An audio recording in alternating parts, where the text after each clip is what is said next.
Hello champions, welcome to Vedantu Telugu. నా పేరు అజయ్ కుమార్, మీ బయాలజీ మాస్టర్ టీచర్. ఇంకా ఈ సెషన్ లో మనం సెల్ సైకిల్ ఇంకా సెల్ డివిజన్ ఏదైతే చాప్టర్ ఉన్నదో ఆ చాప్టర్ స్టార్ట్ చేసుకుంటున్నాము. This is the part of save your 11th class series. ఇప్పుడు ఇక్కడ ఏంటంటే బేసిక్ గా మనం ఈ సెషన్ లైవ్ చేసుకోబోయాము. బట్ బికాజ్ లైవ్ లో చాలా లాగ్ రావడం జరిగింది, అది కాకుండా కనెక్షన్ కూడా పోవడం జరిగింది. సో అందుకే ఈ సెషన్ మనం ఇవాళ ప్రీమియర్ చేయడం జరుగుతున్నది. ఓకేనా? సో నెక్స్ట్ క్లాస్ ఏదైతే ఉందో ఇట్ విల్ బి లైవ్. ఇవాళ సెషన్ మాత్రం మీకు ప్రీమియర్. ఓకే. సో ఈ సెషన్ లో మనం ఏం నేర్చుకోబోతున్నాం క్లియర్ గా చెప్పేస్తాను. సో నా వాయిస్ అందరికీ క్లియర్ గా ఉంది అంటే కిందన చాట్ సెక్షన్ లో థమ్స్ అప్ పెట్టేసేయండి. త్వరగా సెషన్ లో ముందుకు వెళ్ళిపోదాము. అన్నిటికన్నా first latest talk about Arjuna BiPC. So మీరు ఇంకా అర్జున బైపీసీలో జాయిన్ అవ్వలేదు అంటే you can definitely join Arjuna BiPC. ఇది మీకు జస్ట్ 2,999 లోనే దొరుకుతున్నది. ఇందులో అయితే మీకు ఇయర్ లాంగ్ మొత్తం ఏడాది అంతటికి మీకు ఫిజిక్స్, కెమిస్ట్రీ ఇంకా బయాలజీ ఇది మొత్తం సిలబస్ కవర్ చేయడం జరుగుతుంది. విత్ చాప్టర్ వైజ్ టెస్ట్లు జరుగుతాయి మీకు.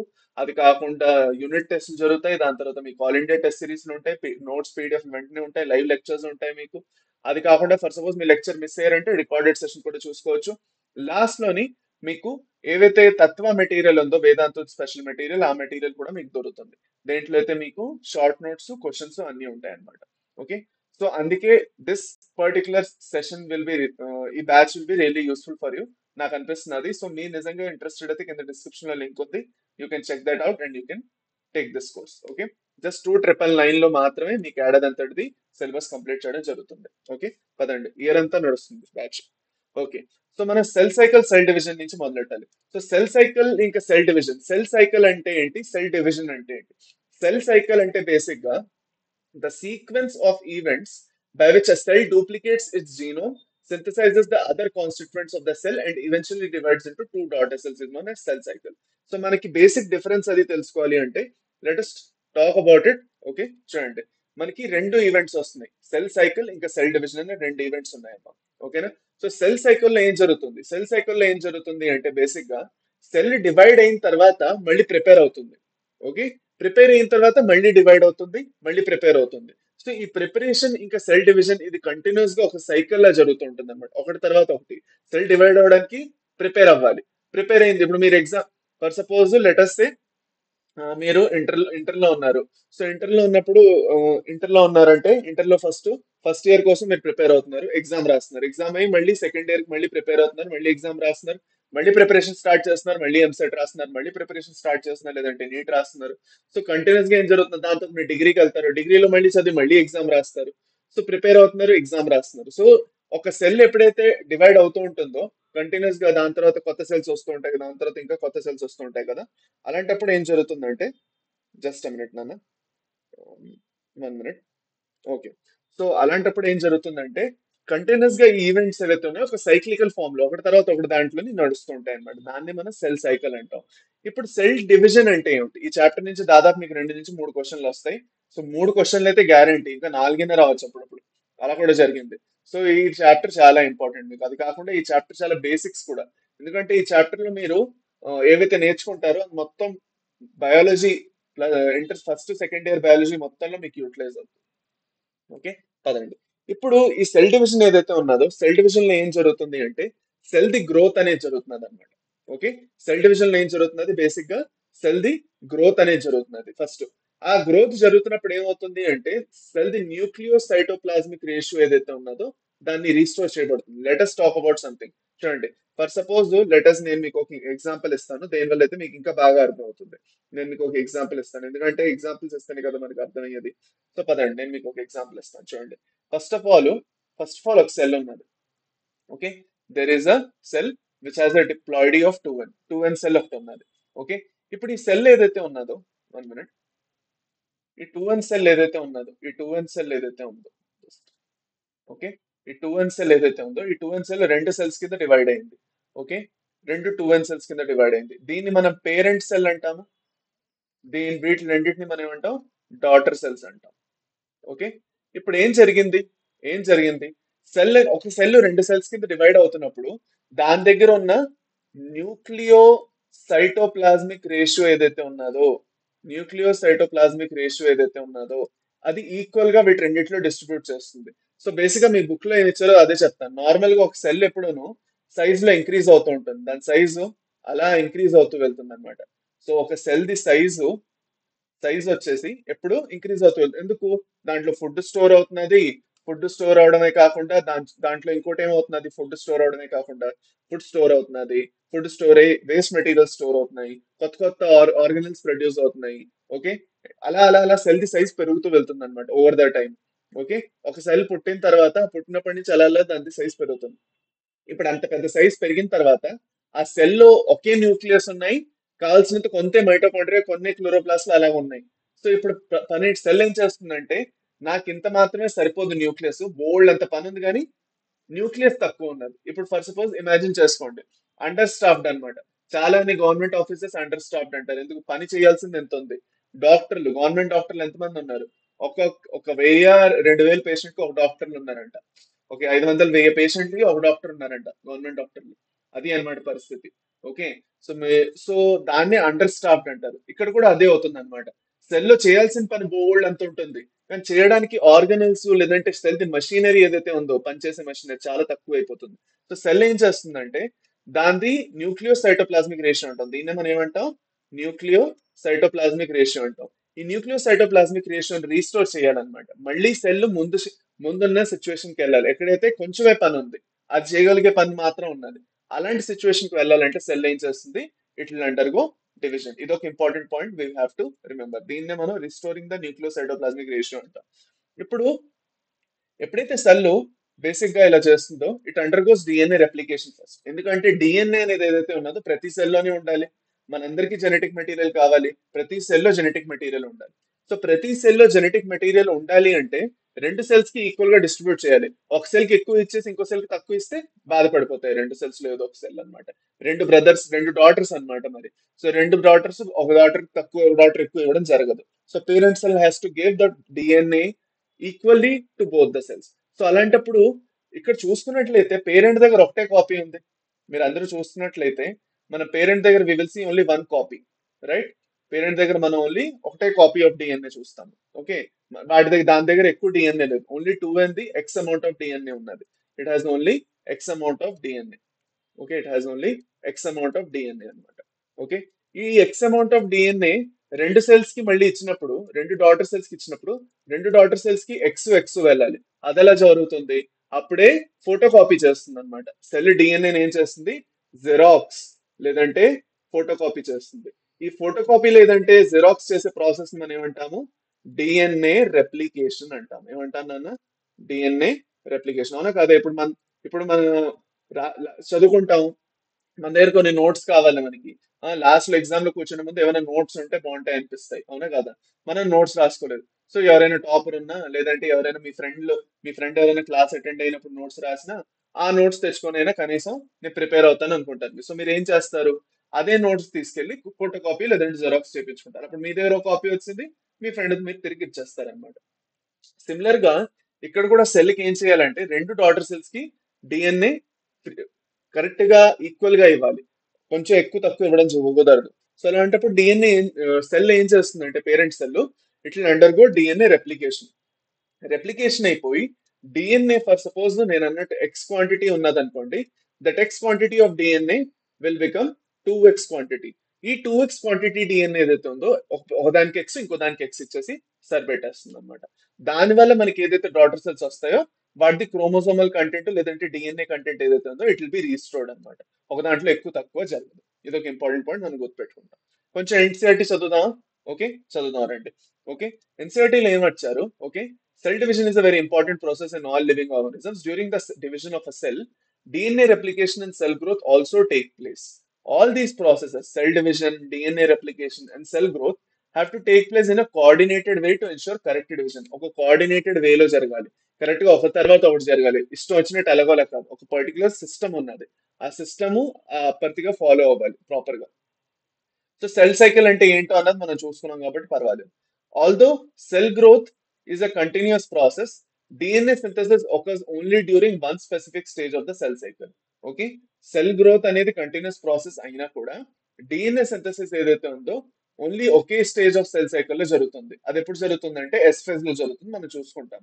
The replicated chromosomes are then distributed to the daughter nuclei by a complex series of events during cell division. These events are themselves under genetic control. అది అన్నమాట. Okay, అయింది. Next, next వచ్చేసి మనం phases of cell cycle చూసుకుందాం. Let us talk about the phases of cell cycle. రండి. So phases, 1 minute. Okay. Phases of cell cycle. So cell సైకిల్లో ఎన్ని phases ఉన్నాయి, ఎలా సెల్ సైకిల్ జరుగుతున్నది. సో మనందరికీ ఇప్పుడు ఒక చిన్న కన్ఫ్యూజన్ ఉండేది, నేను మీకు క్లియర్ చేస్తాను. సెల్ సైకిల్ అంటే ఏంటి, సెల్ డివిజన్ ఏంటి. ఇక్కడ పేరెంట్ సెల్ నుంచి డాటర్ సెల్ ఫామ్ అవుతున్నప్పుడు ఏదైతే సెల్ డివిజన్, దీన్నే మనం సెల్ డివిజన్ అంటాం. ఓకే. ఇప్పుడు రెండు డాటర్ సెల్స్ వచ్చాయి కదా, ఒక పేరెంట్ సెల్ నుంచి మనకి రెండు డాటర్ సెల్స్ వచ్చాయి. లెట్ అస్ సే మనకి పేరెంట్ సెల్ నుంచి రెండు డాటర్ సెల్స్ వచ్చేసాయి, రైట్. ఒక పేరెంట్ సెల్ ఉంది, దాని నుంచి రెండు డాటర్ సెల్స్ వచ్చాయి. ఓకే. ఇప్పుడు ఒక డాటర్ సెల్ ఏదో మళ్ళీ డివైడ్ అవుతున్నది. ఓకే. మళ్ళీ దీని నుంచి మళ్ళీ రెండు డాటర్ సెల్స్ వచ్చాయి. అలాగే దీంట్లో ఇంకోటి మళ్ళీ డివైడ్ అవుతున్నది, దీని నుంచి మళ్ళీ రెండు డాటర్ సెల్స్ వచ్చాయి. సో ఈ సైక్లికల్ ఫ్యాషన్ లో ఏదైతే జరుగుతున్నదో దీన్నే మనం అంటాం సెల్ సైకిల్ అంటాం. అర్థమైందా. ఇక్కడ ఏం జరుగుతున్నది, సైక్లికల్ ఫ్యాషన్ లో ఏం జరుగుతున్నది బేసిక్ గాను. ఓకే. ఏం జరుగుతున్నది, సెల్ అనేది కంటిన్యూస్ గా డివైడ్ అవుతూ వెళ్తున్నది అలా కంటిన్యూస్ గా. దీన్ని మనం ఏమంటాం, సెల్ సైకిల్ అంటాం అనమాట. అంటే ఫస్ట్ డివైడ్ అవుతున్నది, మళ్ళీ ఆగుతున్నది, మళ్ళీ డివైడ్ అవుతున్నది, మళ్ళీ ఆగుతున్నాయి అనమాట. దీన్ని సెల్ సైకిల్ అంటాం. ఓకే. అది పదండి. ఇప్పుడు దీని గురించి కొంచెం ఫర్దర్ వెళ్ళి రాసుకుందాం. సో మన ఏంటంటే సెల్ సైకిల్లో ఏంటి సీక్వెన్స్ ఆఫ్ ఈవెంట్స్ ఏమిటి, అవన్నీ కూడా మనం డిస్కస్ చేసుకోబోతున్నాం. No need to worry. పదండి. ఓకే. సో అన్నిటికన్నా first let us talk about the sequence of events. Cell సైకిల్లో ఏం సీక్వెన్స్ ఆఫ్ ఈవెంట్స్ ఉంటాయి. ఫస్ట్, ఓకే, ఫేజెస్ లోని సెల్ ఫస్ట్ ఏం చేస్తుందంటే దాని జీనోమ్ ని రిప్లికేట్ చేసుకుంటుంది. దాని దగ్గర ఉన్న డిఎన్ఏ ఏదైతే ఉన్నదో ఫస్ట్ దాన్ని రెప్లికేట్ కాపీ చేసుకుంటుంది. ఓకే. అది కాకుండా ఇప్పుడు డిఎన్ఏ మాత్రం ఇస్తే సరిపోతుందా. ఫర్ సపోజ్ మైటోకాండ్రియా కావాలి, న్యూక్లియస్ కావాలి, క్లోరోప్లాస్ట్ అంటే క్లోరోప్లాస్ట్లు కావాలి, ఎండోప్లాస్మిక్ రెటిక్యులం కావాలి, గాల్గి కాంప్లెక్స్ కావాలి. సో ఆ సెల్స్ అన్నిటికీ ఇది కావాలి, అవునా కదా. సో ఒక సెల్ కి ఇచ్చేస్తే సరిపోదు కదా. సో వాటిల్ని కూడా కొత్తగా ఒక కాపీని సింథసైజ్ చేసుకొని పెట్టుకోవాలి రెండు సెల్స్ కి ఇవ్వడానికి. నెక్స్ట్, రెండు డాటర్ సెల్స్ ఫైనల్ గా ఫామ్ అవుతాయి with the help of mitosis. మనం ఫస్ట్ మైటోసిస్ చదువుకుంటాం. ఇక మనం ఏదైతే స్టార్టింగ్ లో మనం ఇది చదువుతున్నామో, మీరు ఏదైతే చూస్తున్నారో ఎక్కువగా మైటోసిస్ బేస్ చేసుకొని చదువుకుంటాం, యాజ్ ఎ రిఫరెన్స్ తీసుకొని అనమాట. ఓకే. అది. బట్ ఇట్ ఈస్ అప్లికేబుల్ మనకి ఏదైతే G1 S G2 ఫేజెస్, ఏదైతే ఇంటర్ ఫేజెస్ లో మనం G1 S G2 ఫేజెస్ చూస్తామో, it is similar in both mitosis and meiosis. So దాంట్లో నో కన్ఫ్యూజన్. నెక్స్ట్, టైం వచ్చేసి ఎంత టైం పడుతుంది, ఒక సెల్ సైకిల్ అవడానికి ఎంత టైం పడుతుంది అనమాట. అంటే సెల్ ప్రిపేర్ అయ్యి సెల్ డివైడ్ అయ్యి రెండు సెల్స్ వచ్చినప్పటికల్లా ఎంత టైం పడుతుంది. ఓకే. ఒక హ్యూమన్ లో చూసుకున్నట్లయితే ఈ టైం వచ్చేసి in humans this time is nearly 24 hours. Yeast లో వచ్చేసి ఇది 90 minutes లోనే జరుగుతుంది అనమాట. Okay. Right. No frequently divided cells లో ఏం జరుగుతుందంటే G1 ఏదైతే ఉన్నదో అది కొంచెం షార్ట్ గా ఉంటుంది. ఓకే. అది అన్నమాట. ఇది మనకు అంత ఇంపార్టెంట్ కాదు, బట్ చెప్తున్నాను. కొన్ని సెల్స్ లో ఇప్పుడు ఫస్ట్ సపోజ్ మెరిస్టమాటిక్ సెల్స్ అని మీరు అనాటమీలో చదువుకుంటారు, ప్లాంట్ అనాటమీలో. ఆ సెల్స్ ఏంటంటే కంటిన్యూస్ గా డివైడ్ అవుతూ ఉంటాయి అనమాట, ఆగవు. మరి ఎప్పుడు అవసరం అప్పుడు డివైడ్ కాదు, డివైడ్ అవుతూనే ఉంటాయి. సో అలా డివైడ్ అవుతూ ఉన్నప్పుడు వాటిలోని G1 ఫేజ్ అనేది చాలా, ఏం జరుగుతుంది చెప్పండి, G1 ఫేజ్ చాలా చిన్నగా ఉంటుంది. ఇప్పుడు ఈ G1 ఫేజ్ ఏంటి అని అడుగుతారు మీరు. సో ఆ G1 ఫేజ్ అని ఏంటో అన్నది మనం డిస్కస్ చేసుకుంటాం ఇప్పుడు, రండి. సో సెల్ సైకిల్ లోని ఉన్న ఏదైతే మొత్తం సెల్ సైకిల్ ఉందో దాన్ని మనం కొన్ని భాగాల్లో డివైడ్ చేసుకోవచ్చు. అంటే సెల్ ప్రిపేర్ అయ్యి సెల్ డివైడ్ అయ్యి వచ్చి ఏదైతే ప్రాసెస్ ఉన్నదో దాన్ని మనం కొన్ని భాగాల్లో డివైడ్ చేసుకోవచ్చు. ఓకే. సో రెండు భాగాల్లో ఫస్ట్ డివైడ్ చేసుకుంటాం, ఇంటర్ఫేస్ ఇంకా ఎంఫేజ్ అన్నమాట. ఓకే. దీన్ని మనం ఎన్ని భాగాల్లో డివైడ్ చేసుకుంటాం, ఇంటర్ఫేజ్ ఇంకా ఎన్ ఫేజ్ లో డివైడ్ చేసుకుంటాం. ఇంటర్ఫేజ్ ఏదైతే ఉందో it it is the preparatory phase. ఆలోచించండి, చాలా ఇంపార్టెంట్ ఇది. ఎందుకు మనకి ప్రిపరేషన్ కోసం ఇంత టైం పడుతుందని మీరు అనుకోవాలి. ఓకే. 95% ఆఫ్ ద టైం ఏదైతే తీసుకుంటున్నదో, అంటే దాదాపు 24 గంటలు మన సెల్, ఒక హ్యూమన్ బాడీలో ఉన్న సెల్ 24 గంటలు తీసుకుంటున్నదంటే సెల్ సైకిల్ చేయడానికి, దాంట్లో 23 గంటలు ప్రిపేర్ అవుతున్నది. ఇప్పుడు మీరు ఆలోచించండి, మీరు రాసేది ఎంసెట్ నీట్ ఎగ్జామ్ 3 గంటలే ఉంటుంది, కానీ మీరు ప్రిపేర్ దానికి 2 ఏళ్ల నుంచి అవుతుంది. సో 2 ఏళ్ళు అక్కడ, 3 గంటలు అక్కడ, అలాంటిది అనమాట కాన్సెప్ట్ ఇక్కడ. ఓకే. సో సిమిలర్ గా అలాగే ప్రిపరేషన్ అనేది ఎంత బాగా జరిగితే సెల్ డివిజన్ అంత బాగా కరెక్ట్ గా జరుగుతుంది. ప్రిపరేషన్ సరిగ్గా చేయలేదు, ఏదో ఆ, ఆ, వెంట వెంటనే ఏదో చేయడానికి ట్రై చేసాము, అలా చేసాం అనుకోండి, అప్పుడు సెల్ డివిజన్ లో ఏం జరుగుతుంది, సరిగ్గా జరగక మ్యూటేషన్స్ జరిగిపోవచ్చు కదా. So that's why preparation is very much crucial. So అందుకే ప్రిపరేషన్ కోసం ఏదైతే ఇంటర్ఫేస్ లో జరుగుతున్నదో అలాంటప్పుడు యాక్చువల్ గా మాక్సిమం అమౌంట్ ఆఫ్ టైం అనేది తీసుకోవడం జరుగుతుంది. That is 95% of the time మనకి ఇంటర్ఫేస్ లోనే వెళ్ళిపోతుంది. దీంట్లో మనకి 3 ఫేజెస్ వస్తాయి నాన్న. Now interphase is further divided into three more phases. That is the G1 phase, S phase and G2 phase. G1 ను S G2 phase. G అంటే gap అన్నమాట. సో గ్యాప్ ఫేజ్ 1 మధ్యలో సింథసిస్ ఫేజ్ లోనే DNA replication జరుగుతుంది. దాని తర్వాత G2 phase gap 2 phase అంటాము. దేంట్లో అయితే ఫర్దర్ ఏమైనా ఇంకా మిగిలిన ప్రాసెస్ అన్ని జరిగిపోతాయి. G2 ఫేజ్ అయిన తర్వాత cell is completely ready for cell division. G2 phase అవగానే ఏం వస్తుంది, ఎం ఫేజ్ అనేది వస్తుంది. ఓకే, ఎం ఫేజ్ ఎంతసేపు జరుగుతుంది, ఒక్క గంట జరుగుతుంది అంతే, దట్స్ ఇట్. కానీ ఆ గంట జరగడానికే 23 గంటలు ప్రిపరేషన్ జరిగింది ఇక్కడ ముందు. ఇది 5% ఆఫ్ ద సెల్ సైకిల్ కి మాత్రం కాంట్రిబ్యూట్ చేస్తుంది. కాకపోతే ఇక్కడే మేజర్ పని అంతా జరుగుతున్నది యాక్చువల్ గా. ఇక్కడే యాక్చువల్ గా ఫస్ట్ ఏం జరుగుతుందంటే న్యూక్లియస్ డివైడ్ అవుతుంది. న్యూక్లియస్ లో ఉన్న కాంపోనెంట్లు ఫస్ట్ డివైడ్ అవుతాయి. దాని తర్వాత సైటోప్లాజం డివైడ్ అవుతుంది. సో ఫస్ట్ ఒక సెల్ లో ఉన్న న్యూక్లియస్ డివైడ్ అవడాన్ని మనం ఏమంటాము, we call it as the karyokinesis అంటాం. అదే మనకి సైటోప్లాజం డివైడ్ అవుతున్నదంటే సైటోకైనసిస్ అంటాం. So karyokinesis is followed by cytokinesis అలా అంటారు. ఏమంటాము, karyokinesis nuclear division is followed by cytokinesis cytoplasmic division. Okay, ఇప్పుడు మనం ఫర్ సపోజ్ మనం మెటాఫేజ్ లేదంటే మియోసిస్, సారీ, మనం ఫర్ సపోజ్ మైటోసిస్ లేదంటే మియోసిస్ రెండు చదువుకుంటాం, రెండు టైప్స్ ఆఫ్ సెల్ డివిజన్స్ చదువుకుంటాము. అందులో మనకి కామన్ గా ఈ 4 ఫేజ్లు అయితే గ్యారంటీగా చూడడం జరుగుతుంది. ప్రోఫేజ్, మెటాఫేజ్, ఎనాఫేజ్, ఇంకా టీలోఫేజ్ ఏవైతే ఉన్నాయి.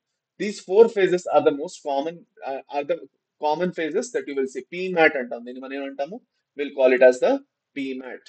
పీ మ్యాట్ నా వెనకాతలో ఉంటుంది, మీకు కనిపించకపోవచ్చు, నోట్స్ లో ఉంటుంది, నో నెట్. ఇది అన్నమాట. ఓకే, సో ఇక్కడ వరకు మీకు అర్థమై ఉండాలి. ఇప్పుడు మనకి G1 ఫేజ్ లోని, ఎస్ ఫేజ్ లోని, G2 ఫేజ్ లోని అవన్నిట్లో ఏం జరుగుతున్నాయి అన్నది మనం నేర్చుకుంటాం first. That is the one thing that will know. ఇవాళ మనం అదే నేర్చుకుంటాం అనమాట. ఇవాళ మనం మైటోసిస్ స్టార్ట్ చేయము, నెక్స్ట్ క్లాస్ లో మనం మైటోసిస్ అనేది స్టార్ట్ చేస్తాం. ఓకే, నెక్స్ట్ క్లాస్ లో మైటోసిస్, థర్డ్ క్లాస్ లో మియోసిస్, అలాగా 3 భాగాల్లో ఈ చాప్టర్ ని కంప్లీట్ చేసుకుంటాం. ఓకే, పదండి. సో అన్నిటికన్నా ఫస్ట్ ఇంటర్ఫేస్ లో ఏం జరుగుతున్నది. ఇంటర్ఫేస్ లో వచ్చేసి మనకి first of all G1 phase వస్తుంది. ఓకే, సో మనం ఒక సెల్ సైకిల్ లో మనం వేసుకున్నట్లయితే G1 G2 ఫేజ్ చూసుకున్నట్లయితే ఇది ఎం ఫేజ్ లో ప్రోఫేజ్, మెటాఫేజ్, ఎనఫేజ్, టీలోఫేజ్. మీరు కావాలంటే నేను మీకు ఎలా చేస్తున్నాను మీరు ఇక్కడ చూసుకోవచ్చు. మీకు సో మన సెల్ సైకిల్ ఇలా వేసుకుంటాం అనమాట. ఇదంతా వచ్చేసి ఇంటర్ఫేజ్ G1 S G2. చూడండి మీకు G1 S G2 ఎంత టైం తీసుకుంటున్నది, ఎం ఫేజ్ ఒక్కటే ఎంత టైం తీసుకుంటున్నది, తక్కువ టైం తీసుకుంటున్నది చాలా. Most of the time G1 S G2 లోనే వెళ్ళిపోతున్నది అనమాట, అంటే ఇంటర్ఫేజ్ లో వెళ్ళిపోతున్నది అది. ఓకే, అది అన్నమాట. సో ఇదొకటి గుర్తుపెట్టుకుంటాం. పదండి. No done. ఇప్పుడు G1 ఫేజ్ లో ఏం జరుగుతున్నది, G1 ఫేజ్ మనం గ్రోత్ ఫేజ్ 1 అంటాము, గ్యాప్ 1 ఫేజ్ అంటాము, ప్రీ సింథటిక్ ఫేజ్ అంటాం. ఎందుకంటే డిఎన్ఏ సింథసిస్ ఎస్ ఫేజ్ లో జరుగుతున్నది, ఎస్ ఫేజ్ కన్నా ముందు G1 ఫేజ్ వస్తుంది కాబట్టి దీన్ని మనం ప్రీ సింథటిక్ ఫేజ్ అని కూడా అంటాము. పోస్ట్ మైటోటిక్ ఫేజ్ అని కూడా అంటాం. ఎందుకు పోస్ట్ మైటోసిస్ అవగానే ఒక సెల్ డివైడ్ అవ్వాలనుకున్నా అంటే ఫస్ట్ మళ్ళీ G1 లోకి ఎంటర్ అవ్వాలి. సో మనకి సీక్వెన్స్ ఇలా వెళ్తుంది, G1S G2M, G1S G2M, G1S G2M, ఇలాగా. మనం ఎప్పుడు ఒక మైండ్ లో ఇది పెట్టుకోవాలి. మనకి ఫేజెస్ ది సీక్వెన్స్ ఏమిటి, G1S G2M, G1S G2M, ఇలా మీరు కూడా అంటూ అంటూ మైండ్ లోకి రికార్డ్ చేసుకోవాలి. ఇది మీరు ఎప్పుడు మర్చిపోకూడదు, ఎందుకంటే మీకు ఎగ్జామ్ లో ఇలా క్వశ్చన్ వస్తుంది, G1S G2M సీక్వెన్స్ ఏది కరెక్ట్ అంటే నార్మల్ గాను మైటోసిస్ లోని ఫేజెస్ ఏది కరెక్ట్, లేదంటే సెల్ సైకిల్ లో ఉన్న ఏవైతే ఫేజెస్ ఉన్నాయో వాటి కరెక్ట్ సీక్వెన్స్ చెప్పండి అంటారు. సో G1S G2M అన్నది కరెక్ట్ ఆన్సర్ అవుతుంది. ఓకే, పదండి. సో మైటోసిస్ లేదంటే సెల్ డివిజన్ అవగానే ఫస్ట్ వచ్చే ఫేజ్ ఏంటి, G1. అందుకే దాన్ని పోస్ట్ మైటోటిక్ ఫేజ్ అని కూడా అంటాము. ఇది ఒక ఇంపార్టెంట్ పాయింట్ అయిపోయింది. దాని తర్వాత గ్రోత్ ఫేజ్ అంటాం. ఇక్కడ సెల్ గ్రోత్ అనేది జరుగుతున్నది, బోల్డ్ అన్ని సెల్ లో ఉన్న కాంపోనెంట్స్ ప్రొడ్యూస్ అవుతున్నాయి, ప్రిపేర్ అవుతున్నది సెల్. గ్యాప్ 1 అంటాము, ఎందుకంటే సెల్ ఫస్ట్ మైటోసిస్ అవగానే ఒక గ్యాప్ వచ్చింది అనమాట, మధ్యలో ఒక గ్యాప్ లాగా అనమాట, సెల్ డివిజన్ ఆపడం జరిగింది. ఒక గ్యాప్ తీసుకో, కొంచెం గ్యాప్ తీసుకో, అది అన్నమాట. ఓకేనా, అర్థమైందా, అది. పదండి. సో ఇది మెయిన్ గా విషయం. ఇప్పుడు దీంట్లో ఏం జరుగుతున్నాయి ఫర్దర్, దీని ప్రాసెస్ ఇంకా చూసుకుందాం దీంట్లోని. First it is the longest phase of interphase of cell cycle. Interphase లో ఉన్న పూర్తి సెల్ సైకిల్ లో ఉన్న G1 ఫేజ్ అనేది ద లాంగెస్ట్ ఫేజ్. రెండు, అమైనో యాసిడ్ ఇంకా ప్రోటీన్ సింథసిస్ అనేది ఇక్కడ జరుగుతున్నది. Most of the amino acids ఇంకా ప్రోటీన్స్ ఏవైతే ఉన్నాయో, ఏదైతే సెల్ డివిజన్ టైంలో కావాలో, ఓకే, రెండు సెల్స్ కి ఈక్వల్ గా డిస్ట్రిబ్యూట్ చేయాలి మరి, అమైనో యాసిడ్స్, ప్రోటీన్స్ ఇవన్నీ కావాలి కదా మరి. ఓకే, సో ఆ ప్రోటీన్స్ అని ప్రొడ్యూస్ అవుతున్నాయి. కాకపోతే రెండు ప్రోడక్ట్స్ ఆఫ్ ప్రోటీన్స్ ఇక్కడ ప్రొడ్యూస్ అవ్వవు మనకి, హిస్టోన్ ప్రోటీన్ ఇంకా ట్యూబులిన్ ప్రోటీన్, ఇవి రెండు ఇక్కడ ప్రొడ్యూస్ అవుతుంది. హిస్టోన్ వచ్చేసి ఎస్ ఫేజ్ లో ప్రొడ్యూస్ అవుతుంది సింథసిస్ ఫేజ్ లో, ట్యూబులిన్ వచ్చేసి G2 ఫేజ్ లో ప్రొడ్యూస్ అవుతుంది అందుకు. ఓకే, దాని తర్వాత న్యూక్లియోటైడ్స్ ఇంకా న్యూక్లియోసైడ్స్ ఎందుకు ఎందుకు చెప్పండి. ఈ న్యూక్లియోటైడ్స్ ఇంకా న్యూక్లియోసైడ్స్ ఏవైతే ఉన్నాయో ఇవే మనకి డిఎన్ఏ సింథసిస్ లోని కావాలి. ఇవి రెండు మనకి ఎప్పుడు కావాలి? ఎస్ ఫేజ్ లో జరిగిన డిఎన్ఏ సింథసిస్ కోసం ఇప్పటి నుంచే కావాలి, డిఎన్ఏ రెప్లికేషన్ కోసం. నెక్స్ట్ వచ్చేసి ఆర్ఎన్ఏ సింథసిస్ జరుగుతుంది ఇక్కడ. ఏదైతే ఎలాంటి టైప్ ఆర్ఆర్ఎన్ఏ, టిఆర్ఎన్ఏ ఇవన్నీ ఏవైతే ఉన్నాయో ఇప్పుడే సింథసైజ్ అయిపోతాయి. మోస్ట్ ఆర్గనల్స్, ఓకే, అవన్నీ ఏమవుతున్నాయి? డూప్లికేట్ అవుతున్నాయి. మెయిన్ గా మైటోకాండ్రియా, ఎండోప్లాస్మిక్ రెటికులమ్, గాల్గి కాంప్లెక్స్ ఇవన్నీ కాపీస్ ఫామ్ అవుతాయండి. ఓకే, పదండి, డన్, అయిపోయింది, దీంతో అయిపోయింది. నెక్స్ట్ వచ్చేసి ఎస్ ఫేజ్. ఎస్ ఫేజ్ లో ఏం జరుగుతున్నది అన్నది నేర్చుకోవాలి, ఇది చాలా ఇంపార్టెంట్. చూద్దాం రండి.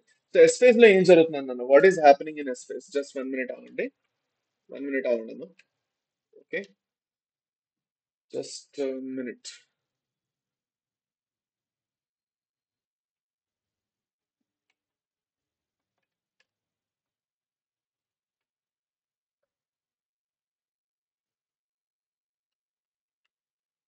ఓకే, రైట్, సరే అయితే. సో ఇప్పుడు ఎస్ ఫేజ్ ఏదైతే ఉన్నదో ఎస్ ఫేజ్ లో ఏం జరుగుతుంది? ఎస్ ఫేజ్ లో వచ్చేసి మనకి డిఎన్ఏ రెప్లికేషన్ అనేది జరుగుతున్నది. డిఎన్ఏ రెప్లికేషన్ అనేది జరుగుతున్నది. ఓకే, సో డిఎన్ఏ రెప్లికేషన్ ఏదైతే ఉందో బేసిక్ గా నేను ఏం చెప్పాను? ఎక్స్ అమౌంట్ ఆఫ్ డిఎన్ఏ ఉన్నదంటే 2x అవుతుంది. ఎంత అమౌంట్ ఆఫ్ డిఎన్ఏ ఉన్నదో అది డబుల్ అవుతున్నది. కానీ ఇందులో ఒక విషయం మనం గుర్తుపెట్టుకోవాలి, నంబర్ ఆఫ్ క్రోమోజోమ్స్ అనేవి మనకు డబుల్ అవ్వదు. Just 1 minute, 1 minute.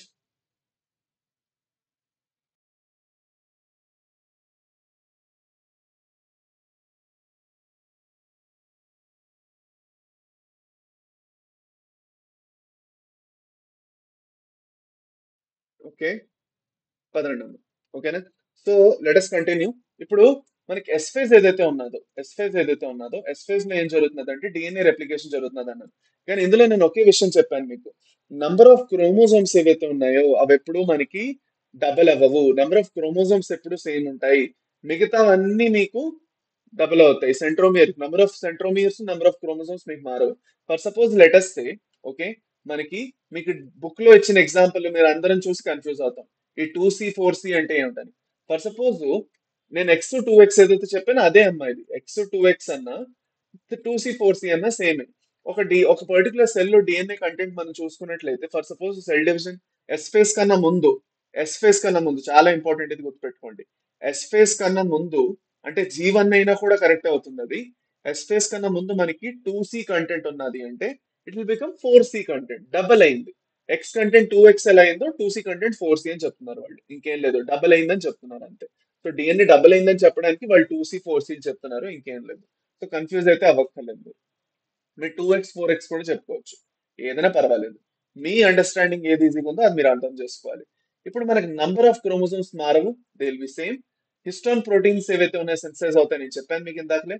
ఇంకా సెంట్రియోల్ ఏదైతే ఉందో అది డూప్లికేట్ అవుతుంది. ఇప్పుడు ఒక ఇంపార్టెంట్ విషయం ఇక్కడ అందరూ చూస్తారు మీరు, ఏంటది? నేను కొంచెం మాయం అవుతాను సో దట్ మీ అందరికీ నా వెనకాల ఉన్నది క్లియర్ గా కనిపిస్తుంది. చూడండి, ఓకే, నేను క్లాస్ లోనే ఉన్నాను, ఎక్కడికి వెళ్ళలేదు, జస్ట్ మీకు కనిపించాలని చేస్తున్నాను. ఇప్పుడు మనకి క్రోమోజోమ్స్ ఇక్కడ చూడండి, మనకి రెండు క్రోమోజోమ్స్ ఉన్నాయి అనుకోండి, క్రోమోజోమ్స్ రెండే ఉంటాయి. Okay, so before S phase, after S phase చూసుకున్నట్లయితే the number of chromosomes are the same, దాంట్లో ఎలాంటి చేంజ్ రాలేదు. But the DNA has double, 2C ఉన్న డిఎన్ఏ 4C అయింది. క్రొమాటిడ్, ఒక క్రొమాటిడ్ ఇక్కడ, ఒక క్రొమాటిడ్, రెండు క్రొమాటిడ్లే ఉండేవి ఇక్కడ, 4 క్రొమాటిడ్లు అయిపోయి ఇక్కడ. ఓకే, దాని తర్వాత క్రోమోజోమల్ ఆర్మ్స్ ఎన్ని ఉన్నాయి ఇక్కడ చూస్తే 1 2 3 4 ఉన్నాయి. ఇక్కడ ఎన్ని అయిపోయి 1 2 3 4 5 6 7 8 ఆర్మ్స్ ఉన్నాయి. ఓకే, డబల్ అయ్యాయి. సెంట్రోమియర్స్ చూసుకున్నట్లయితే మధ్యలో ఏదైతే ఇది ఉందో, ఇది ఏదైతే మధ్యలో మీరు చూస్తున్నారు, ఓకే, ఈ సెంట్రోమియర్ ఏదైతే ఉందో అది మారిందా? లేదు, ఎంత ఉండాలో అంతే ఉంది, ఒకటే ఉన్నది. Okay, correct. అది కాకుండా ఇంకోటి కూడా అడుగుతారు మీకు, ఇక్కడ సైడ్ లో డిస్క్ షేప్ స్ట్రక్చర్స్ ఉంటాయి క్రోమోజోమ్స్ పక్కనే, వీటిని మనం ఏమంటాం? కైనెటోకోర్స్ అంటాం. సో కైనెటోకోర్స్ ఏవైతే ఉన్నాయో కైనెటోకోర్స్ ఏవైతే ఉన్నాయో they will also become remain the same. So kinetochores కూడా, నంబర్ ఆఫ్ కైనెటోకోర్స్ ఏదైతే ఉందో, నంబర్ ఆఫ్ కైనెటోకోర్స్ కూడా ఏదైతే ఉన్నదో అది మీకు మారదు. ఏదైతే డిస్టెప్ స్ట్రక్చర్ దేంతో అయితే మనకి యాక్చువల్ గా స్పిండల్ ఫైబర్స్ అటాచ్ అవుతాయి, అవే ఆ డిస్క్ షేప్ స్ట్రక్చర్స్ ని కైనెటోకోర్స్ అంటాం. Okay, so this is the kinetochore. Kinetochore. Okay, అర్థమైందా? గుర్తుపెట్టుకోండి, చాలా ఇంపార్టెంట్. సో ఇది కూడా చేంజ్ అవ్వదు. సో సెంట్రోమియర్ చేంజ్ అవ్వదు, క్రోమోజోమ్ నంబర్ చేంజ్ అవ్వదు, ఇంకా మనకి కైనెటోకోర్ నంబర్ కూడా చేంజ్ అవ్వదు. అవ్వదు నాన్న. ఓకేనా? డన్. అర్థమైందా ఈ విషయం అందరికి? అందరికీ ఈ విషయం అర్థమైనట్లే కదా? డన్. పదండి ముందుకెళ్దాం. ఇప్పుడు ఇది వచ్చేసి ఎస్ ఫేజ్ లో ఏం జరిగింది, ఎస్ ఫేజ్ లో డిఎన్ఏ అనేది డబుల్ అయింది. ఓకే, ఇప్పుడు ఫర్దర్ మనం వెళ్తూ let us talk about G two phase. G two phase లో ఏం జరుగుతుంది? జీ టూ ఫేజ్ ని మనం గ్యాప్ టూ ఫేజ్ అంటున్నాం, గ్రోత్ ఫేజ్ టూ అంటున్నాం, పోస్ట్ సింథటిక్ అంటున్నాం. ఎందుకు? ఎస్ ఫేజ్ తర్వాత వస్తుంది, సింథసిస్ ఫేజ్ తర్వాత వస్తుంది. ప్రీ మైటాటిక్ ఫేజ్ అని కూడా అంటున్నాం, ఎందుకంటే మైటోసిస్ కి జస్ట్ ముందే జరుగుతుంది, దీని తర్వాత మైటోసిస్ ఏం కాదు.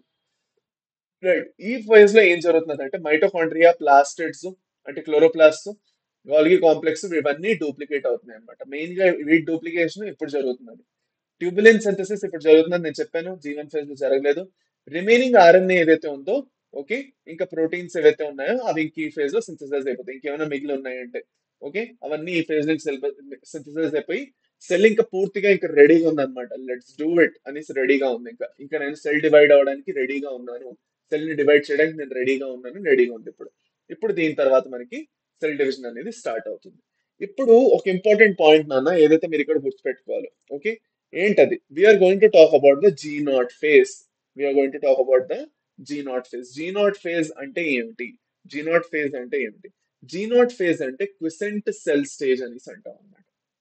జీ నాట్ ఫేజ్ అంటే ఓకే, క్విసెంట్ సెల్ స్టేజ్ అనేసి అంటాము. ఓకేనా? సో ఈ క్విసెంట్ సెల్ స్టేజ్ గురించి కొంచెం లైట్ గా మనం NCERT లోనే చదువుతాం. చదివిన తర్వాత నేను మీకు చెప్తాను అనమాట. ఓకే, చూడండి ఇక్కడ నేను మీకు రాస్తున్నాను. Look here carefully. Some cells in the adult animals do not appear to exhibit division. Example, heart cells. Okay. Most of the cells మన బాడీలో చాలా సెల్స్ డివైడ్ అవుతుంటాయి, ఏమిటి లేదు, ఉట్టుకుంటే డివైడ్ ఎందుకు అవ్వాలి? వాటికి ఒక ఫంక్షన్ అనేది ఇవ్వడం జరుగుతుంది. మన లివర్ లో ఉన్న సెల్స్ డిటాక్సిఫికేషన్ ఆఫ్ డ్రగ్స్ చేయాలి, ఫ్యాట్ సింథసిస్ చేయాలి, గ్లైకోజన్ స్టోరేజ్ చేయాలి. ఫర్ సపోజ్ మన లంగ్స్ లో ఉన్న ఆల్వియోలై ఏం చేయాలి? ఆల్వియోలై సాక్స్ ఏం చేయాలి? అక్కడ ఉన్న సెల్స్ రెస్పిరేషన్ చేయాలి, గ్యాసెస్ ఎక్స్చేంజ్ చేయాలి. మన ఆర్బీసీస్ ఏం చేయాలి? సర్క్యులేషన్ చేయాలి, మన బాడీలో ఉన్న న్యూట్రియంట్స్ ని, గ్యాసెస్ ని సర్క్యులేట్ చేయాలి. ఓకే, అది కాకుండా మన పొట్టలో ఉన్న సెల్స్ ఏం చేయాలి? ఫుడ్ ని డైజెస్ట్ చేసి అబ్జార్బ్ చేయడానికి హెల్ప్ చేయాలి. సో ఇలా ప్రతి ఒక్క సెల్. అలాగే ప్లాంట్ లో మీరు తీసుకోండి, ప్లాంట్ లో మీకు పారెంకైమా స్టోరేజ్ టైపు, కాలికైమా మెకానికల్ స్ట్రెంత్ ఇస్తుంది లైట్ గాను. ఓకే, యంగ్ స్టెమ్స్ లో వాటిలో స్క్లెరింకైమా వచ్చేసి డెడ్ టిష్యూ మెకానికల్ స్ట్రెంత్ ఇస్తున్నది. సో ఒక్కొక్క సెల్ కి ఒక ఫంక్షన్ వచ్చేస్తున్నది. ఇక్కడ మీరు చూస్తున్నారు, అది జైలం లో ఇంకా ఫ్లోయం లో అయితే వాటర్ ట్రాన్స్పోర్ట్, ఫుడ్ ట్రాన్స్పోర్ట్ చూస్తాం ప్లాంట్ లో. So there is a particular function for each of these cells. అన్నిటికీ డివైడ్ అవ్వాలనే ఇష్టం ఏమీ లేదు. కొన్ని సెల్స్ కి నాకు చిన్నగా ఇంకా నా పని నేను చేసుకుని కూర్చుంటాను, నాకు ఈ డివిజన్ పనిలో పొద్దు అనుకుంటాయి. సో ఆ సెల్స్ కి ప్లాంట్ ఏం చేస్తుంది? నీకు ఏదో పని చేయాలి కదా అని దానికి ఇంకో పని ఇచ్చేస్తుంది అనమాట. ఆ సెల్స్ ఏం చేస్తాయంటే సెల్ డివైడ్ అవగానే సెల్ అవి ఇంకా డివైడ్ అవ్వవు అనమాట. So they will not further divide. Cell division through గానే వచ్చాయి అవి. ఓకే, అఫ్ కోర్స్ ఇక్కడ మన సెల్ థియరియా పెడతాం. ప్రెసెంట్ ఏవైతే సెల్స్ మనం చూస్తున్నాం, cells arise from pre existing cells, కరెక్టే, ప్రీ ఎగ్జిస్టింగ్ సెల్స్ నుంచే వచ్చింది అది. కానీ అక్కడ ఒక ఇంపార్టెంట్ పాయింట్ జరిగింది. ఏమిటది? అక్కడ ఒక ఇంపార్టెంట్ పాయింట్ ఏం జరిగింది అంటే that cell entered in to a non division phase. అంటే ఏం జరిగింది? చూడండి, ఇక్కడ నేను మీకు చాలా క్లియర్ గా చూపిస్తాను, ఇక్కడ మీరు చూస్తారు. ఓకే, జీవన్ జరిగింది. ఒక పేరెంట్ సెల్ లో జీవన్ జరిగింది. ఇక్కడ నుంచి స్టార్ట్ చేద్దాం. పేరెంట్ సెల్, ఇది పేరెంట్ సెల్ మీది. Okay, this is the parent cell. ఇక్కడ మీకు ఏం జరిగింది? జీవన్ జరిగింది. ఓకే, జీవన్ జరిగింది. సో జీవన్ జరిగిన తర్వాత G2 జరిగిన తర్వాత ఎం ఫేజ్ జరిగింది. సెల్ అనేది ఒక సెల్ రెండు సెల్స్ కింద డివైడ్ అయింది. క్యారియోకైనసిస్ జరిగింది, సైటోకైనసిస్ జరిగింది. ఒక సెల్ రెండు సెల్ కింద డివైడ్ అయిపోయింది. ఇప్పుడు ఇందులో ఉన్న లెటెస్ట్ ఒక సెల్ ఫర్దర్ వెళ్ళి ఇంకా డివైడ్ అవుదాం అనుకుంటున్నాను, దానికి మళ్ళీ డివైడ్ అవ్వాలి ఉంది. రెండు పిల్లలు పుట్టారనమాట. రెండు పిల్లలు, ఒక పిల్లలు ఒకడికి వెళ్ళి ఇంకా డివైడ్ అవ్వాలని ఉంది, ఇంకొకరికి నాకు డివైడ్ అవ్వాలని లేదు, నేను ఒక దగ్గరే కూర్చుంటాను, నాకు ఏదో పని ఇచ్చేయండి అని అన్నాడు అనమాట అబ్బాయి ఇద్దరు పిల్లలకి. సో ఒక పిల్లడు ఏం చేశాడు? నువ్వు డివిజన్ చేసుకొని పంపించాడు ఒక పిల్లడిని. ఇంకో పిల్లడు ఏం చేశాడంటే నాకు డివైడ్ అవ్వాలని లేదని సైడ్ లో వెళ్ళి కూర్చుంటాడు, ఒక పని ఇచ్చేసారు. సో అదే ఆ పర్టికులర్ గా ఇంకా నాన్ డివిజన్ ఫేజ్ లోకి వెళ్ళిపోవడం, అంటే ఇంకా డివైడ్ అవ్వని ఫేజ్ లో వెళ్ళిపోవడాన్ని క్విసెంట్ సెల్ స్టేజ్ లేదంటే జీ నాట్ ఫేజ్ అంటారు. అంటే ఇంకా ఈ సెల్ నేను డివైడ్ అవ్వదలుచుకోలేదనేసి ఈ సెల్ సైకిల్ నుంచి బయటకు వెళ్ళిపోతుంది అనమాట. అది నాకు ఈ సెల్ సైకిల్ వద్దు, ఈ సెల్ డివిజన్ వద్దు, నాకు ఏమీ వద్దు, ఈ సైకిలే నాకు వద్దు, ఇంకా నాకు కంటిన్యూ అవ్వాలని లేదు ఈ సైకిల్లోని, ఆ సెల్ బయటికి వెళ్ళిపోతుంది. సో ఆ బయటికి వెళ్ళిపోవడాన్ని మనం జీ నాట్ ఫేజ్ లేదంటే క్విసెంట్ సెల్ స్టేజ్ అనేసి అంటాము. ఓకేనా? సో ఇప్పుడు ఇప్పుడు దాని గురించే నేను మీకు కొంచెం ఎన్సీఆర్టీలో లైట్ గా చెప్దాం అనుకున్నాను. So let us see NCERT here, అదే అదే వాళ్ళు చెప్పడానికి ఇక్కడ ట్రై చేస్తున్నారు. Okay. And many cell other cells divide only occasionally as needed to replace cells that have been lost because of injury or cell death. So for suppose నాకు ఇక్కడ skin లో injury అయింది. ఓకే. సో తక్కువ ఊడిపోయింది, దోలు తీరిపోయింది, పెద్ద దెబ్బ తగిలింది. సో కొత్త స్కిన్ ఫామ్ అవుతుందా లేదా? అవుతుంది. ఆ కొత్త స్కిన్ ఫామ్ అవ్వడానికి మాత్రం కొంచెం సెల్ డివిజన్ జరిగి మళ్ళీ ఆగిపోతుంటుంది, కానీ రోజంతా సెల్ డివిజన్ అవుతూ కూర్చోదు. These cells do not divide further, exit G1 phase to enter an inactive stage called the quiescent stage. ఈ ఇనాక్టివ్ స్టేజ్ లో సెల్ డివిజన్ లో ఇనాక్టివ్ గా ఉంది, నార్మల్ గా ఇనాక్టివ్ లేదు. నార్మల్ గా దాంట్లో మెటబాలిక్ ప్రాసెస్ అన్ని నడుస్తూ ఉంటాయి, దానికి ఇచ్చిన ఫంక్షన్ వచ్చేస్తూ ఉంటుంది, కాకపోతే అది సెల్ డివిజన్ చేయదు అనమాట, అంతే. So cells in this stage remain metabolically active but no longer proliferate unless called on to do so, depending on the requirement of the organism. Organism the requirement ఎట్లా ఉంది దాన్ని బట్టి చూసుకొని యాక్చువల్ గాను, okay, further వెళ్ళి divide అవ్వాలి లేదా చూసుకుంటుంది అనమాట. In animals mitotic cell division is only seen in the diploid somatic cells. However, there are few exceptions to this where haploid cells divide by mitosis. For example, male honeybees. ఎందుకు male honeybees మనం consider చేస్తున్నాము? Male honeybees మనం ఎందుకు consider చేస్తున్నాము అంటే basic గా, ఒక్క నిమిషం అండి.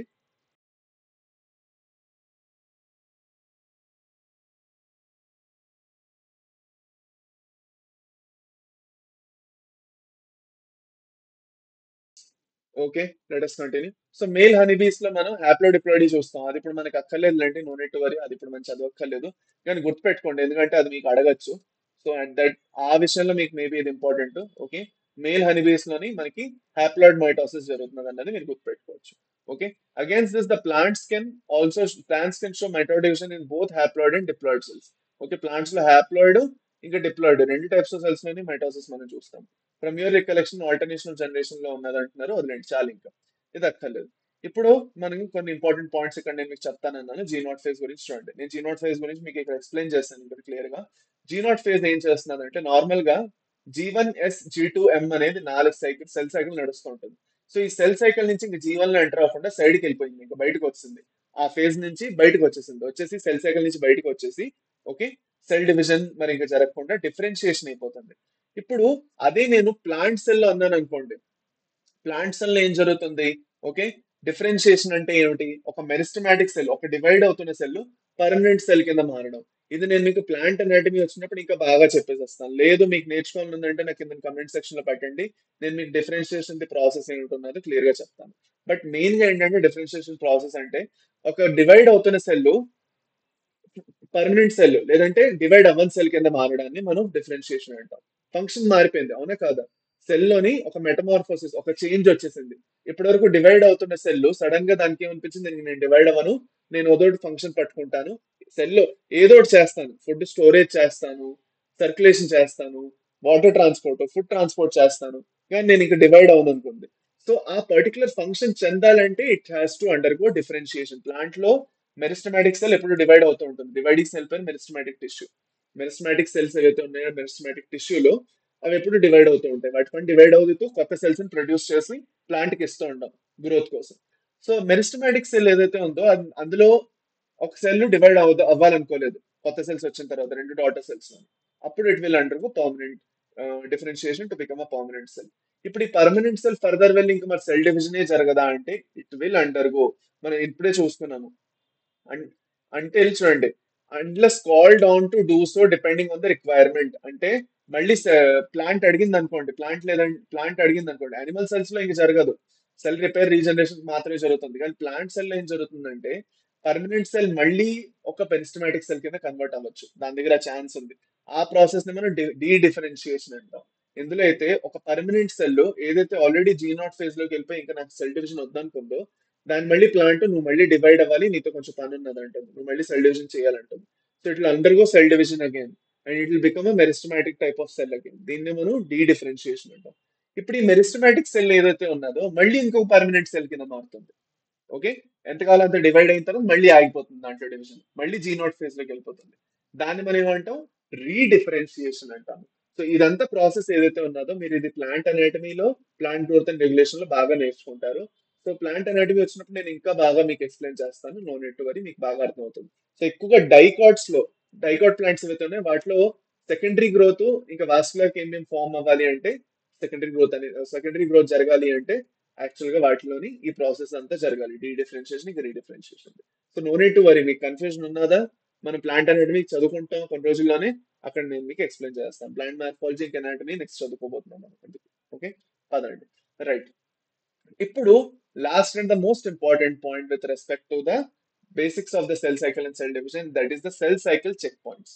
ఓకే, చెక్ పాయింట్స్ అంటే ఏంటి? ద్వారబంధాలు అన్నమాట, ద్వారాలు, గేట్స్, చెక్స్ అన్నమాట.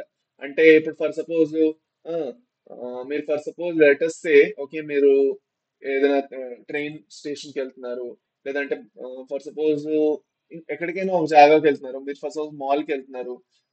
మాల్ కి వెళ్ళినప్పుడు మీరు చూస్తారు ఎంట్రీలోని, మాల్ కి వెళ్ళినా లేదంటే ఎక్కడికైనా మంచి నార్మల్ జాగాలో, లేదంటే పెద్ద పెద్ద టెంపుల్స్ లో వెళ్ళినా, లేదంటే ఎక్కడికైనా వెళ్ళినా ఒక స్కానర్ లాంటిది పెడతారు, దాని త్రూగా మీరు వెళ్ళాలి. అవునా కదా? ఆ స్కానర్ త్రూగా వెళ్తే మీరు ఏమైనా అన్వాంటెడ్ ఐటమ్స్ క్యారీ చేస్తున్నారా లేదా, ఓకే, అన్నది చెప్తారు అన్నమాట. ప్రొహిబిటెడ్ ఐటమ్స్ క్యారీ చేస్తున్నారా లేదా చూడడానికి, కెమెరా ఇలాంటివన్నీ ఏమైనా క్యారీ చేస్తున్నారా, ఏదైతే మీరు లోపలికి తీసుకెళ్ళకూడదు. ఇప్పుడు ఈ పర్టికులర్ చెక్ పాయింట్స్ మన సెల్ సైకిల్లో కూడా ఉంటాయి అన్నమాట. సెల్ అనేది ఉట్టుకుంటునే సెల్ డివిజన్ కోసం పంపించకూడదు. నార్మల్ గా సెల్ లోని సొంతంగా కొంచెం చెక్ చేసుకునే ఒక కెపాసిటీ ఉంటుంది. అంటే ఇప్పుడు సెల్ డివిజన్ కి ఒక సెల్ వెళ్తున్నది అంటే ఆ సెల్ లో సరిగ్గా డిఎన్ఏ సిన్థసిస్ జరిగిందా లేదా, ప్రోటీన్ సరిగ్గా ఫామ్ అయ్యే లేదా, ఆర్ఎన్ఏ కావాల్సినంత ఫామ్ అయిందా లేదా, కావాల్సిన ఏవైతే మనకి న్యూక్లియస్ లో ఉన్న కాంపోనెంట్స్ ఏమనండి, లేదు అంటే లెటెస్ట్ మనకి endoplasmic reticulum, Golgi complex, mitochondria, plastids ఇవన్నీ సరిగ్గా ప్రొడ్యూస్ అయ్యా లేదా, డిఎన్ఏ సింథసిస్ జరుగుతున్నప్పుడు ఏదైనా మ్యూటేషన్ అయిందా, ఓకే, ప్రోటీన్స్ ఫామ్ అవుతున్నప్పుడు మ్యూటేటెడ్ ప్రోటీన్స్ లేదంటే ఫాల్టీ ప్రోటీన్స్ ఏమైనా ప్రొడ్యూస్ అయిపోయా, అక్కర్లేని ఆర్గనెల్స్ ఏమైనా ఎక్కువగా ప్రొడ్యూస్ అయ్యా, ఇవన్నీ చెక్ చేయడానికి కొన్ని చెక్ పాయింట్స్ అనేవి ఉంటాయి. వీటిని మనం సెల్ సైకిల్ చెక్ పాయింట్స్ అంటాం. సో ఈ చెక్ పాయింట్స్ ఏవైతే ఉన్నాయి ఫేజెస్ మధ్యలో ఉంటాయి అన్నమాట. సో మూడు మెయిన్ చెక్ పాయింట్స్ ఉంటాయి మనకి, three main check points. One is the G1S check point, ఏదైతే G1 ఇంకా S ఫేజ్ మధ్యన ఉంటుంది. రెండోది G2M చెక్ పాయింట్, ఏదైతే G2 ఇంకా M ఫేజ్ మధ్యన ఉంటుంది. లాస్ట్ వచ్చేసి మెటాఫేజ్ చెక్ పాయింట్, ఏదైతే చాలా చిన్న చెక్ పాయింట్, దాంట్లో చాలా చిన్న పని జరుగుతుంది, అదంత ఇంపార్టెంట్ కాదు. బట్ మెయిన్ G1S ఇంకా G2M చెక్ పాయింట్స్ చాలా ఇంపార్టెంట్. ఓకే, అది. సో ఈ పర్టికులర్ చెక్ పాయింట్స్ చూడడానికి, ఓకే, మనకి ఏముంటుంది, సైక్లిన్ డిపెండెంట్ కైనేసెస్ అని కొన్ని ఎంజైమ్స్ ఉన్నాయన్నమాట. ఆ ఎంజైమ్స్ ఏవైతే ఉన్నాయో ఈ ఎంజైమ్స్ వచ్చేసి బేసిక్ గా ఈ పని చూసుకుంటాయి, సైక్లిన్స్ అన్నమాట. ఓకే, సైక్లిన్స్ చూసుకుంటాయి. సెల్ సైకిల్ చెక్ చేయడానికి సైక్లిన్స్ అనే ప్రోటీన్స్ ఉన్నాయన్నమాట. Okay, so main major check point ఏది? G1S check point. G1S check point లోని మేజర్ గాను చెక్ పాయింట్ అనేది ఉంటుంది. G2 ఏమో మైనర్ చెక్ పాయింట్. అక్కడ మేజర్ చెక్ పాయింట్ లో G1 సైక్లిన్ ఇంకా CDK2 ఎంజైమ్ ఉంటుంది. మైనర్ చెక్ పాయింట్ G2M లోని M సైక్లిన్ ఇంకా CDK2 ఉంటుంది. మెటాఫేస్ చెక్ పాయింట్ చాలా చిన్నది, సో దాని గురించి నేర్చుకోవాల్సిన అంత అవసరం లేదు. ఇప్పుడు ఒక్క చెక్ పాయింట్ లో ఏం జరుగుతుందో చెప్తాను చూడండి. ఓకే, మనకి for suppose G1S check point అనుకోండి, దీన్ని మనం G1 లేదంటే G1S చెక్ పాయింట్ అని కూడా అనొచ్చు. సో G1S చెక్ పాయింట్ ఏదైతే ఉందో ఇక్కడ మనకి సెల్ లో కావాల్సినంత న్యూట్రియంట్స్ ఉన్నాయా, గ్రోత్ ఫ్యాక్టర్స్ కావాల్సినంత సరిగ్గా ప్రొడ్యూస్ అయ్యాయా, డిఎన్ఏ ఇంకా రెప్లికేట్ కాపీ అవబోతున్నది. సో మీరు మీరు మంచి నోట్స్ తీసుకెళ్తున్నారు, ఆ నోట్స్ లో రాసిందంతా కరెక్ట్ గా ఉండాలి, అప్పుడే కదా మీరు ఫోటో కాపీ చేసి అది చదువుకుంటారు. ఓకే, ఆ నోట్స్ ఎవరో ఒకళ్ళు తప్పుగా రాసేసి మీకు ఇస్తే ఆ తప్పు నోట్స్ చదువుకొని ఎగ్జామ్ కూడా తప్పుగా రాస్తారు, మీరు ఎగ్జామ్ లో మీరు ఆన్సర్ కూడా రాంగ్ గా రాస్తారు. సిమిలర్ గా ఏదైతే డిఎన్ఏ కాపీ అవడానికి వెళ్తున్నదో, రెప్లికేట్ అవడానికి వెళ్తున్నదో, దాంట్లో ఏమైనా డ్యామేజ్ ఉంటే చెక్ చేయాలా లేదా, చెక్ చేసి మంచి డిఎన్ఏ బాగానే ఉంది ఇంకా మీరు దీన్ని రెప్లికేట్ లేదంటే ఫోటో కాపీ చేసుకోవచ్చు అని పంపించవచ్చు కదా. అలాగే డిఎన్ఏ డ్యామేజ్ ఉందా లేదా అన్నది చెక్ చేయడం జరుగుతుంది. ఫర్ సపోజ్ డిఎన్ఏ లో డ్యామేజ్ ఉంటే G1 అక్కడే ఆగిపోతుంది, G1 ఫేజ్ లో ఆగి డిఎన్ఏ రిపేర్ చేసి అప్పుడు S ఫేజ్ లో పంపించడం జరుగుతుంది. So that is very much important. This prevents a lot of mutations. Okay, number one. Number two, G2M phase. ఇప్పుడు G2M ఫేజ్ లో ఏం జరుగుతుందంటే S ఫేజ్ అయిపోయింది ఇప్పటికి ఆల్రెడీ. ఓకే, ఎస్ ఫేజ్ అనేది అయిపోయింది. సో సెల్ ది సైజ్ ఎలా ఉన్నది, చాలా ఎక్కువ ఉన్నదా, చాలా తక్కువ ఉందా, సెల్ డివిజన్ కావాల్సినంత కరెక్ట్ గా ఉందా, ఇదొకటి పాయింట్.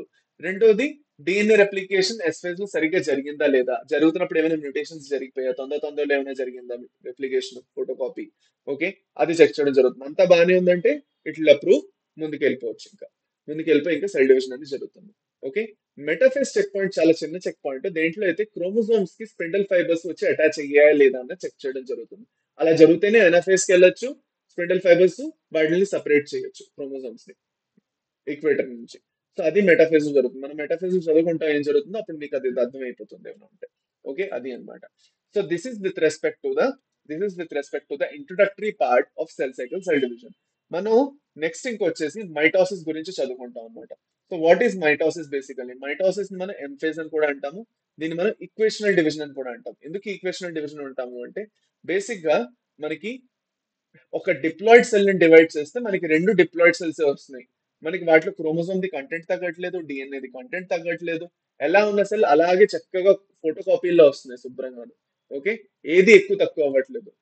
అందుకే ఏదైతే మైటోసిస్ త్రూగా మనకి సెల్స్ వస్తాయో వాటిని మనం ఏమంటాం, క్లోన్స్ అంటాం. క్లోన్ సెల్స్ అని కూడా అంటాం. ఎందుకంటే ఎగ్జాక్ట్ కాపీగా వస్తాయి విత్ డాటర్ సెల్స్ వస్తాయి.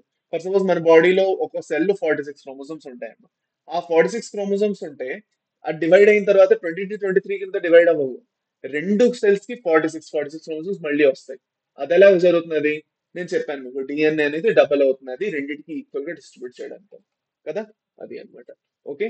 సో దీంట్లో ఫస్ట్ మనం క్యారియోకైనసిస్ చదువుకుంటాం, దాంతో సైటోకైనసిస్ చదువుకుంటాం.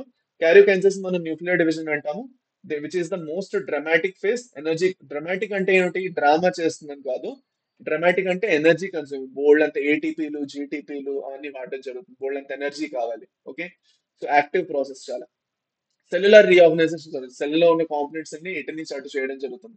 అక్కర్లేనివన్నీ ఫస్ట్ తీసి ఒక సైడ్ లో పెట్టేసి సెల్ డివిజన్ చేసి వాటిని మళ్ళీ రీఫార్మ్ చేయడం జరుగుతుంది అనమాట. ఇదంతా మనం ఎక్కడ చదువుకుంటాం? ఎంఫేజ్ చదువుకుంటాం. సో ప్రోఫేజ్, మెటాఫేజ్, ఎనఫేజ్ అన్నిటి గురించి మనం డీటెయిల్డ్ గా మంచిగా చదువుకుంటాము. ఓకే. అర్లీ ప్రోఫేజ్ లో ఏం జరుగుతుందని. సో 4 ఫేజెస్ నేను మీకు ఆల్రెడీ చెప్పాను: ప్రోఫేజ్, మెటాఫేజ్, ఎనఫేజ్, టీలోఫేజ్. ఈ 4 ఫేజ్ల గురించి మనం చదువుకుంటాం. Okay. So that is mitosis. Mitosis అనేది మనం నెక్స్ట్ క్లాస్ లో చదువుకుంటాము. ఓకే. ఇవాళ క్లాస్ మనం ఇంతటితోనే సమాప్తం, ఎండ్ చేస్తున్నాము. ఓకేనా? So that's about it. Next class లో మనం మీకు ఈ క్లాస్ సంబంధించి ఇంకేమైనా కన్ఫ్యూజన్స్ ఉంటే, డౌట్స్ ఉంటే కింద కమెంట్ సెక్షన్ లో పెట్టేసేయండి. ఇంకా నెక్స్ట్ క్లాస్ లో ఏదైతే మనం నేర్చుకోబోతున్నాం నేను మీకు ముందే చెప్తున్నాను, మైటోసిస్ గురించి డీటెయిల్డ్ గా మంచిగా నేర్చుకుంటాం. Okay. That's about it champions. Thank you very much. Session నచ్చినట్లయితే లైక్ చేయండి, షేర్ చేయండి. ఇంకా డౌట్స్ ఏమైనా ఉంటే కమెంట్ సెక్షన్ లో పెట్టండి. థ్యాంక్ యూ. మళ్ళీ నెక్స్ట్ సెషన్ కలుద్దాం. Bye champions. బాయ్.